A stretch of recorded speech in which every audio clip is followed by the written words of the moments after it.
Hi hello ನನ್ನ ಎಲ್ಲ ಪ್ರೀತಿಯ ವೀಕ್ಷಕರಿಗೆ ಹಾಗೆ ನನ್ನ ಪ್ರೀತಿಯ ಸ್ನೇಹಿತರಿಗೆ ಮತ್ತೊಮ್ಮೆ ನಮ್ಮ ಚಾನಲ್ಗೆ ಸ್ವಾಗತ ಸುಸ್ವಾಗತ. ಮೊದಲೇದಾಗಿ ಎಲ್ಲರೂ ಹೇಗಿದ್ದೀರಾ? ಹೋಪ್ಫುಲಿ ಎಲ್ಲ ಚೆನ್ನಾಗಿದ್ದೀರಾ ಅಂತ ಅಂದ್ಕೊಂಡಿದ್ದೀನಿ. ಆ್ಯಂಡ್ ಎಲ್ಲ ನಿಮ್ಮ ಕೆಲಸಗಳು ಕೂಡ ತುಂಬಾ ಅದ್ಭುತವಾಗಿ ನಡೀತಾ ಇದೆ ಅಂತ ಕೂಡ ನಾನು ಭಾವಿಸ್ತೀನಿ. ಸ್ನೇಹಿತರೆ, ಇವತ್ತಿನ ಈ ಒಂದು ವಿಡಿಯೋ ತುಂಬಾ ಇಂಟ್ರೆಸ್ಟಿಂಗ್ ಆಗಿರುತ್ತೆ.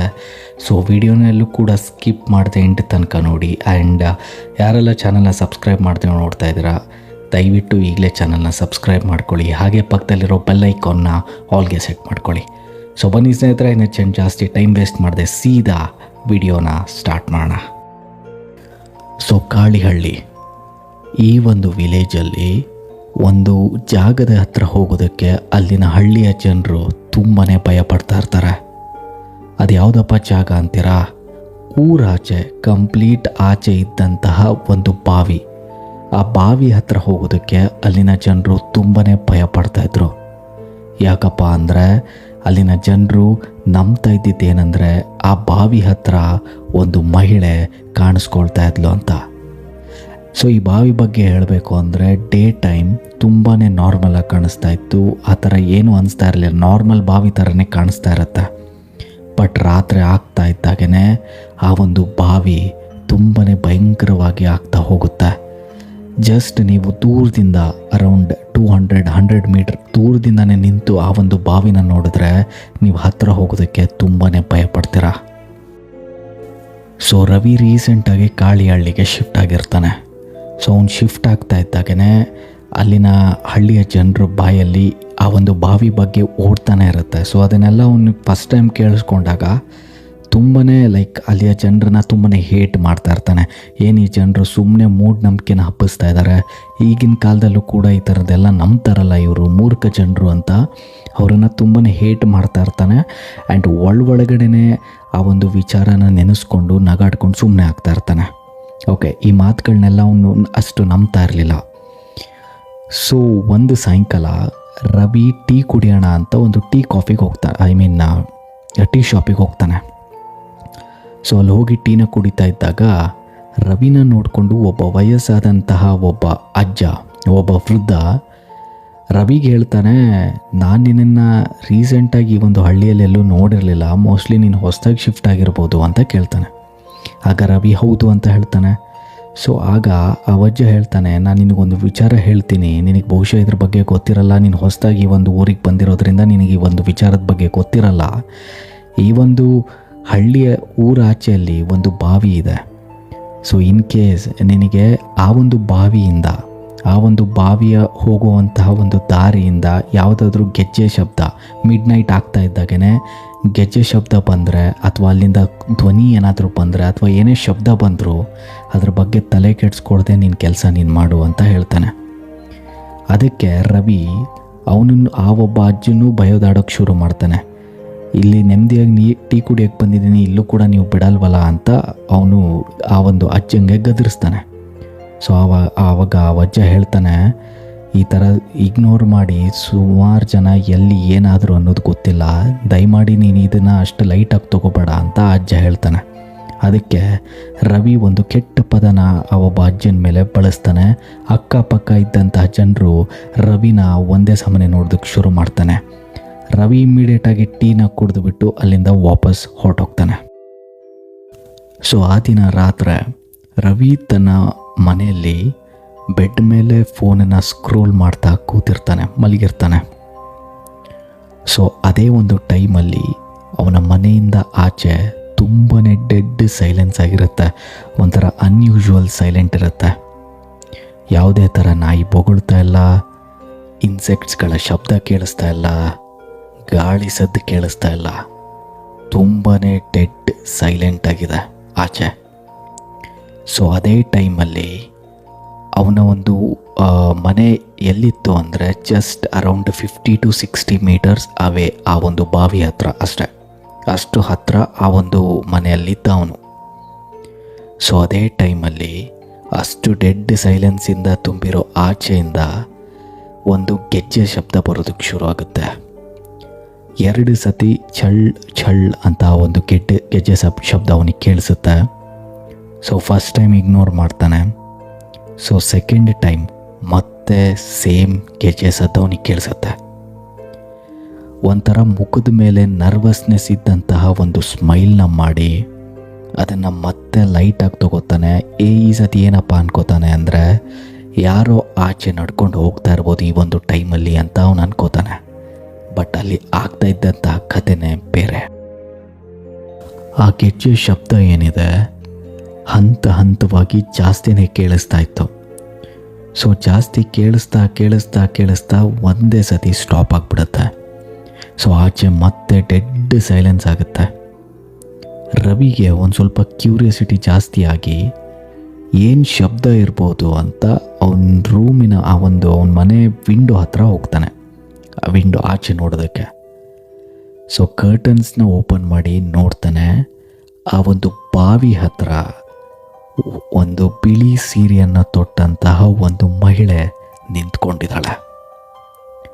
ಇದನ್ನು ನೋಡಿ ರವಿಗೆ ಸ್ಟಾರ್ಟಿಂಗ್ ಒಂಚೂರು ಭಯ ಆಗುತ್ತೆ. ಬಟ್ ಒಂದೇ ಸಮನೆ ಆ ಒಂದು ಮಹಿಳೆನ ಅವನ ಮನೆಯಿಂದ ನಿಂತು ನೋಡ್ತಾನೆ ಇರ್ತಾನೆ. ನೋಡ್ತಾ ಇದ್ದಾಗೇ ಆ ಒಂದು ಮಹಿಳೆಯ ತಲೆ ಏನಿದೆ ಕಟ್ಟಾಗಿ ಕೆಳಗಡೆ ಬಿದ್ದುಬಿಡುತ್ತೆ. ಇದನ್ನು ನೋಡಿದಂಥ ಈ ಒಂದು ಭಯಾನಕ ದೃಶ್ಯನ ನೋಡಿದಂಥ ರವಿ ಒಂದೇ ಸತಿ ವಿಂಡೋನ ಕ್ಲೋಸ್ ಮಾಡಿ ಓಡೋಗಿ ಬೆಡ್ ಮೇಲೆ ಮಲಗಿಬಿಡ್ತಾನೆ. ಅವನಿಗೆ ಅವ್ನು ನೋಡಿದಂತಹ ಆ ಒಂದು ದೃಶ್ಯನ ಮರೆಯೋದಕ್ಕೆ ತುಂಬಾ ಕಷ್ಟಪಡ್ತಾನೆ. ಹೀಗೋ ಕಷ್ಟಪಟ್ಟು ಆ ಒಂದು ರಾತ್ರಿನ ಕಳೀತಾನೆ. ಆ್ಯಂಡ್ ನೆಕ್ಸ್ಟ್ ಡೇ ನೈಟ್ ಆದರೂ ಕೂಡ ಅವನು ನಿನ್ನೆ ನೋಡಿದಂತಹ ಒಂದು ದೃಶ್ಯನ ಅವನ ಕೈಯಲ್ಲಿ ಮರೆಯೋದಕ್ಕಾಗ್ತಾಯಿಲ್ಲ. ಈಗಲೂ ಕೂಡ ಅವನ ನೋಡಿದಂತಹ ಆ ಒಂದು ದೃಶ್ಯ ಅವನ ತಲೆಯಲ್ಲೇ ಓಡ್ತಾ ಇದೆ. ಏನಿರ್ಬೋದು, ಅಕಸ್ಮಾತ್ ಯಾರೋ ಪ್ರ್ಯಾಂಕ್ ಏನಾದರೂ ಮಾಡ್ತಾ ಇದ್ದಾರೆ ನನ್ನ ಜೊತೆ ಅಂತ ಇದೆಲ್ಲ ಅವನ ತಲೆಯಲ್ಲಿ ಓಡ್ತಾ ಇರುತ್ತೆ.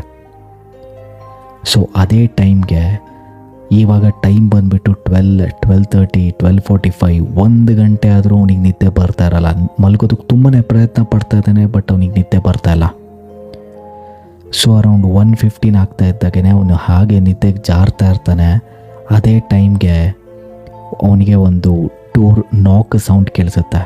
ಅವನ ಮನೆಯಿಂದ ಆಚೆ ಅಲ್ಲ ಸ್ನೇಹಿತರೆ, ಬಟ್ ಇನ್ಫ್ಯಾಕ್ಟ್ ಅವನ ಒಂದು ಕಿಚನ್ ಡೋರ್ ಏನಿದೆ ಅಲ್ಲಿಂದ ಯಾರೋ ಒಳಗಡೆಯಿಂದ ಬಾಗಿಲನ್ನು ಬಡಿತಾ ಇದ್ದಾರೆ. 1 ಸೆಕೆಂಡ್ ಅವನಿಗೆ ಏನು ಮಾಡಬೇಕು ಅಂತ ಅರ್ಥ ಆಗಲ್ಲ. ಕಿಚನ್ ಡೋರ್ನ ಓಪನ್ ಮಾಡಬೇಕು ಅಂತ ಹೋಗ್ತಾ ಇರ್ತಾನೆ. ಸಡನ್ನಾಗಿ ಬೆಡ್ರೂಮಿಂದ ಯಾರೋ ಬಾಗಿಲ ಬಡಿಯೋದಕ್ಕೆ ಶುರು ಮಾಡ್ತಾರೆ. ಇದನ್ನು ಬೆಡ್ರೂಮಿಂದ ಬಂದಂತಹ ಒಂದು ನಾಕ್ನ ಕೇಳಿ ಕಂಪ್ಲೀಟ್ ಬಾಡಿ ಅವನದೇನಿದೆ ಫ್ರೀಸ್ ಆಗಿಬಿಟ್ಟು ನಿಂತು ಬಿಡ್ತಾನೆ. ಸೊ ಆ ಬೆಡ್ರೂಮಿಂದ ಬರ್ತಾ ಇದ್ದಂತಹ ಆ ಒಂದು ನಾಕ್ನ ಕೇಳಿ ರವಿಗೆ ತನ್ನ ಹಾರ್ಟ್ ಬೀಟ್ ತುಂಬಾ ಜಾಸ್ತಿನೇ ಆಗ್ತಾ ಇರುತ್ತೆ ಆ್ಯಂಡ್ ತುಂಬಾ ಪ್ಯಾನಿಕ್ ಆಗ್ತಾ ಇರ್ತಾನೆ. ಸೊ ರವಿ ಏನು ಮಾಡ್ತಾನೆ, ತನ್ನ ಪಕ್ಕದಲ್ಲಿದ್ದಂತಹ ಒಂದು ಫ್ಲ್ಯಾಶ್ ಲೈಟ್ನ ತೊಗೊಂಡು ಆ ಒಂದು ಬೆಡ್ರೂಮ್ ಡೋರ್ ಹತ್ತಿರ ಹೋಗೋದಕ್ಕೆ ಶುರು ಮಾಡ್ತಾನೆ. ಇನ್ನೇನು ಆ ಡೋರ್ನ ಓಪನ್ ಮಾಡಬೇಕು ಅನ್ನೋ ಅಷ್ಟರಲ್ಲೇ ಸಡನ್ನಾಗಿ ಕಿಚನ್ನಲ್ಲಿ ಒಂದು ದೊಡ್ಡ ಪ್ಲೇಟ್ ಬಿದ್ದ ಹಾಗೆ ಒಂದಷ್ಟು ಪ್ಲೇಟ್ಸ್ ಹಾಗೆ ಅಲ್ಲಿದ್ದಂತಹ ಲೋಟಗಳು ಬಿದ್ದಂತಹ ಒಂದು ಸೌಂಡ್ ಬಂದಂತಹ ಕಾರಣದಿಂದ ಅವನಿಗೆ ಎದೆ ಬಡ್ತಾ ನಿಂತಂಗೆ ಆಗೋಗುತ್ತೆ. ನಿಧಾನವಾಗಿ ಬೆಡ್ರೂಮ್ ಕಡೆ ಹೋಗ್ತಾ ಇದ್ದಂತಹ ರವಿ ಕಿಚನ್ ಕಡೆ ಹೋಗೋದಕ್ಕೆ ಶುರು ಮಾಡ್ತಾನೆ. ಸೊ ಕಿಚನ್ ಹತ್ತಿರ ಹೋಗಿ ನೋಡ್ತಾನೆ, ಸ್ಲೈಟಾಗಿ ಬ್ಯಾಕ್ ಡೋರ್ ಬಾಲ್ಕನಿ ಡೋರ್ ಏನಿದೆ ಸ್ಲೈಟಾಗಿ ಓಪನ್ ಆಗಿದೆ. ಓಪನ್ ಆದ ಕಾರಣ ಆಚೆ ಬರ್ತಾ ಇದ್ದಂತಹ ಆ ಒಂದು ಗಾಳಿಯ ಒಂದು ಪ್ರೆಷರಿಂದ ಅಲ್ಲಿದ್ದಂತಹ ಪ್ಲೇಟ್ಸ್ ಹಾಗೆ ಲೋಟಗಳ ಕೆಳಗಡೆ ಬಿದ್ದಿದೆ. ಸೊ ಇದನ್ನು ನೋಡಿ ಅವನಿಗೆ ಒಂದು ಸ್ವಲ್ಪ ರಿಲೀಫ್ ಆಗುತ್ತೆ, ಸದ್ಯ ಏನೋ ಅನ್ಯೂಶುವಲ್ ನಡೆದಿಲ್ಲ ಅಂತ. ಸೊ ಅವನಲ್ಲಿದ್ದಂತಹ ಒಂದು ಕ್ಯೂರಿಯಾಸಿಟಿ ತಡ್ಕೊಳ್ಳೋಕ್ಕಾಗದೆ ಫ್ಲ್ಯಾಶ್ ಲೈಟ್ನ ತೊಗೊಂಡು ಆ ಒಂದು ಬಾಲ್ಕನಿ ಡೋರಿಂದ ಆಚೆ ಹೋಗೋದಕ್ಕೆ ಶುರು ಮಾಡ್ತಾನೆ. ಲೈಕ್ ಆ ಒಂದು ಬಾವಿ ಹತ್ರ ನಿಜಕ್ಕೂ ಏನಿದೆ ಅಂತ ಅವನಿಗೆ ಕ್ಯೂರಿಯಾಸಿಟಿ ತಡ್ಕೊಳ್ಳೋದಕ್ಕಾಗೋದಿಲ್ಲ. ಸೊ ಆಚೆ ಹೋಗ್ತಾನೆ. ಕಂಪ್ಲೀಟ್ಲಿ ಡೆಡ್ ಸೈಲೆನ್ಸ್ ಆಗಿದೆ ಸ್ನೇಹಿತರೆ. ಕಂಪ್ಲೀಟ್ ವಿಲೇಜ್ ಸೈಲೆನ್ಸಿಂದ ತುಂಬಿದೆ. ಆಚೆ ಒಬ್ಬ ವ್ಯಕ್ತಿ ಕೂಡ ಕಾಣಿಸ್ತಾ ಇಲ್ಲ. ಕಂಪ್ಲೀಟ್ ಸೈಲೆಂಟ್ ಆಗಿದೆ. ಜಸ್ಟ್ ಇಮ್ಯಾಜಿನ್ ಮಾಡ್ಕೊಳ್ಳಿ. ಓಕೆ, ಸೊ ಹೋಗ್ತಾನೆ. ಅವನಿಗೆ ಆ ಒಂದು ಬಾವಿ ಹತ್ರನೇ ಕಾಣಿಸ್ತಾ ಇದೆ. ಸೊ ಹತ್ರ ಹೋಗ್ತಾ ಇದ್ದಾಗನೇ ಅಲ್ಲಿ ಅವನು ಅದೇ ಒಂದು ಮಹಿಳೆನ ಮತ್ತೆ ಆ ಒಂದು ಬಾವಿ ತೀರದಲ್ಲಿ ನಿಂತಿರೋದನ್ನ ನೋಡ್ತಾನೆ. ಸೊ ಆ ಮಹಿಳೆ ಹತ್ರ ತುಂಬಾ ಹೆಸಿಟೇಟ್ ಮಾಡ್ತಾ ಹೆದರ್ತಾ ಒಂದೊಂದೇ ಹೆಜ್ಜೆ ಇಡ್ತಾ ಆ ಒಂದು ಮಹಿಳೆ ಹತ್ರ ಹೋಗ್ತಾನೆ. ಆ ಒಂದು ಮಹಿಳೆ ಕಂಪ್ಲೀಟ್ ಆ ಕಡೆ ಮುಖನ ಫೇಸ್ ಮಾಡಿದ್ದಾಳೆ, ಅಂದರೆ ಇವನು ಆಪೋಸಿಟ್ ಮುಖನ ಫೇಸ್ ಮಾಡಿದ್ದಾಳೆ. ಬಟ್ ಅವಳ ಒಂದು ಕೈಯಿಂದ ಸೊನ್ನೆ ಮಾಡಿ ತೋರಿಸ್ತಾಳೆ ಕೆಳಗಡೆ ನೋಡು ಅಂತ, ಬಾವಿಯಿಂದ ಕೆಳಗಡೆ ನೋಡು ಅಂತ. ಸೊ ಆಗ ರವಿ ಇದ್ದವನು ತುಂಬ ಹೆಸಿಟೇಟ್ ಮಾಡ್ತಾ ಆ ಒಂದು ಬಾವಿ ಒಳಗಡೆ ನೋಡ್ತಾನೆ. ಕಂಪ್ಲೀಟ್ ಡಾರ್ಕ್ನೆಸ್ ತುಂಬಿದೆ. ನೀಟಾಗಿ ಗಮನ ಇಟ್ಟು ನೋಡ್ತಾನೆ. ಡೀಪ್ ಇನ್ಸೈಡ್ ಒಳಗಡೆ ಪೂರ್ತಿ ಬಾವಿ ಕೆಳಗಡೆ ಇವನೇ ಸತ್ತು ಅಲ್ಲಿ ಬಿದ್ದಿರೋ ಥರ ಡೆಡ್ ಬಾಡಿ ಕಾಣಿಸ್ತಾ ಇರುತ್ತೆ. ಇದನ್ನು ನೋಡಿದಂತಹ ರವಿಗೆ ಎಷ್ಟು ಶಾಕ್ ಆಗುತ್ತೆ ಅಂದರೆ ಆ ಒಂದು ಶಾಕ್ನ ತಡ್ಕೊಳ್ಳೋಕ್ಕಾಗದೆ ಕೆಳಗಡೆ ಬಿದ್ದು ಟಾರ್ಚ್ನ ಕೂಡ ಕೆಳಗಡೆ ಬೀಳಿಸ್ಬಿಡ್ತಾನೆ. ಸೊ ರವಿಗೆ ಆ ಒಂದು ಶಾಕ್ನ ತಡ್ಕೊಳ್ಳೋದಕ್ಕಾಗಲ್ಲ. ತುಂಬಾ ಪ್ಯಾನಿಕ್ ಆಗಿ ಬಿದ್ನೋ ಅಂತ ಬಿದ್ದಂತಹ ರವಿ ಇಮ್ಮಿಡಿಯೇಟಾಗಿ ಎದ್ದು ತನ್ನ ಒಂದು ಫ್ಲ್ಯಾಶ್ ಲೈಟ್ ಟಾರ್ಚ್ ಏನಿದೆ ಅದನ್ನು ಕೂಡ ತಗೊಂಡು ಇಮ್ಮಿಡಿಯೇಟಾಗಿ ಆ ಒಂದು ಫ್ಲ್ಯಾಶ್ ಲೈಟ್ನ ಆನ್ ಮಾಡಿ ನೋಡ್ತಾನೆ. ಆ ಒಂದು ಬಾವಿಯ ತೀರದಲ್ಲಿ ನಿಂತಹ ಒಂದು ಮಹಿಳೆ ಅಲ್ಲಿ ಇರಲೇ ಇಲ್ಲ. ಇದನ್ನು ನೋಡಿದಂತಹ ರವಿಗೆ ಇನ್ನೂ ಶಾಕ್ ಆಗೋದಕ್ಕೆ ಶುರು ಆಗುತ್ತೆ. ಬಿದ್ನೋ ಅಂತ ಅಲ್ಲಿಂದ ತುಂಬಾ ಫಾಸ್ಟಾಗಿ ಓಡೋದಕ್ಕೆ ಶುರು ಮಾಡ್ತಾನೆ.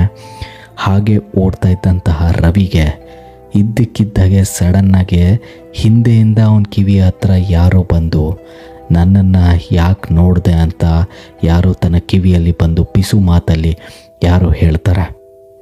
ಇದನ್ನು ಕೇಳಿಸ್ಕೊಂಡಂತಹ ರವಿಗೆ ಒಂದೇ ಸಮನೆ ತನ್ನ ಮೈ ಮೇಲಿದ್ದಂತಹ ಕೂದಲು ಒಮ್ಮೆ ನೆಟ್ಟಿಗೆ ನಿಂತು ಅವನು ಕೂಡ ಅಷ್ಟು ಫಾಸ್ಟಾಗಿ ಓಡ್ತಾ ಇದ್ದಂಥ ರವಿ ನಿಂತು ಬಿಡ್ತಾನೆ.